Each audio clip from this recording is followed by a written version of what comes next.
ಶ್ರೀ ಗುರು ಬಸವಲಿಂಗಾಯ ನಮಃ. ಇಂದಿನ ತೋಂಟದ ಸಿದ್ಧಲಿಂಗ ಯತಿಗಳ ವಚನ ಹೀಗಿದೆ. ಹೆಣ್ಣಿನ ರೂಪು ಕಣ್ಣಿಗೆ ರಮ್ಯವಾಗಿ ತೋರುವುದಿದು, ಕರಣಂಗಳ ಗುಣ ಕಾಣಿರಣ್ಣ.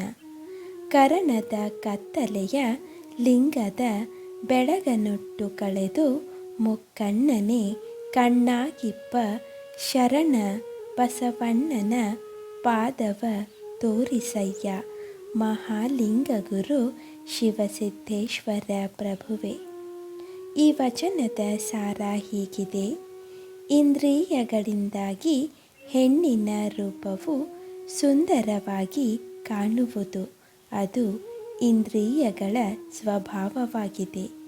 ಇಂದ್ರಿಯಗಳ ಈ ಅಜ್ಞಾನವೆಂಬ ಕತ್ತಲೆಯನ್ನು ಲಿಂಗಜ್ಞಾನದ ಬೆಳಕಿನಿಂದ ನಿವಾರಿಸಿ ಪರಮಾತ್ಮ ಅಂದರೆ ಮುಕ್ಕಣ್ಣನನ್ನೇ ದೃಷ್ಟಿಯಾಗಿಸಿಕೊಂಡ ಮಹಾಶರಣ ಧರ್ಮಗುರು ಬಸವಣ್ಣನ ಪಾದ ಸೇವೆಯನ್ನು ಕರುಣಿಸು ಎಂಬ ಸಿದ್ಧಲಿಂಗರ ಭಾವ ಅವರ ಈ ವಚನದಲ್ಲಿ ವ್ಯಕ್ತವಾಗಿದೆ.